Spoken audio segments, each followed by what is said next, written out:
Аймаг орон нутаг дахь хүнсний хангамж аюулгүй байдал үндэсний хөтөлбөрийн хэрэгжилт үр дүнтэй танилцах зөвлөлтөх уулзалт Баянгор аймгаас эхэллээ.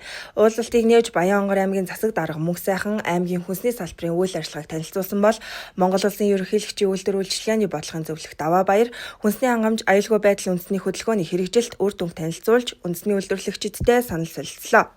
Ханган бусын зөвлөх уулзалт өнөөдөр Баянгор аймагт болж байна. Улаанбаатар хотод 4 удаагийн зөвлөлтгөө уулзалтыг бид амжилттай зохион байгуулсан байгаа. Одоо ингээд орон нутаг дахь зөвлөлтөх уулзалтыг Баянгор аймагаас эхлүүлж байна. Одоо дараагийн хөгжүүлэлтийг хийх улс орондоо өөр бусад аймагуудад энэ бүсчилсэн хөгжлийн бодлогын хүрээнд бусад аймагуудаа улсдаа нийлүүлэх бас хүнсний бүтээгдэхүүнтэй болох шаардлагатай. За цаашилбал бид хүн бас дэлхийд бас экспортлох ийм бүтээгдэхүүнийг нэг аймаг бол заавал нэг бүтээгдэхүүнтэй болох ийм боломжийг судлаад бас тодорхой хэмжээний алхмууд хийгдээд явж байгаа. Баянгор аймаг энгийн сүүсэн бүтээгдэхүүний үйлдвэрлэл, малын тэжээлийн тариалалт, хүнсний ногоо, махны зориг кластераар хөгжүүлж экспортод гаргахыг зорж байна. Мөн энгийн хуурай сүү, сүүн чихэр зэргийг үйлдвэрлэх төслийг хийж бэлэн болгожээ.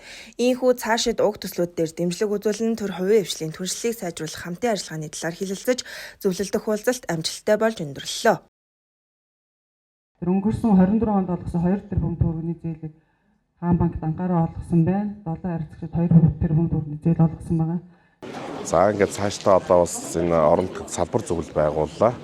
Салбар зөвлөлийг бол цаашаа Баянгор аймгийн хүнс үйлдвэрлэж байгаа баялаг бүтээж байгаа улсуудын хооронд нь нэгтгээд энэ мэдээллээр бол маш сайн ханганаа. Ер нь бол цаашдаа энэ хүнсний хувьсгалын 2 дугаар үе шатыг бол үргэлжлүүлж өгөөч гэж хүсэх юм байна. Ер нь одоо 1-р үе шатн дараа хамрагдсан аж ахуй нэгжүүд бол цаашаа баталгаажихын тулд дахиад санхүүжилт хэрэгтэй байгаа. Баянгор аймагт 24 хүнсний үйлдвэр аж ахуй нэгж хүнсний хувьсгалын хүрээнд олгогддог. Хөнгөлөлттэй зээл хамрагдаж аймгийн дотоодоос ангах хүнсний бүтээгдэхүүний хүртээмжийг өсгөхөөр хамтран ажиллаж байна. Мөн орон нутгийн хүнсний салбарын баялаг бүтээгчид бүсчилсэн хөгжлийн бодлогын хүрээнд хүнсний хувьсгал үндэсний хөдөлгөөний 2 дугаар шатыг эхлүүлэн эрчимжүүлж жижиг дунд үйлдвэрлэлийг дэмжих хэрэгтэйг хэлж байлаа. Мөн хүнсний хувьсгал мэргэжлийн холбооны салбар зөвлөлийг байгуулж салбар зөвлөлийн тэргүүнийг томиллоо.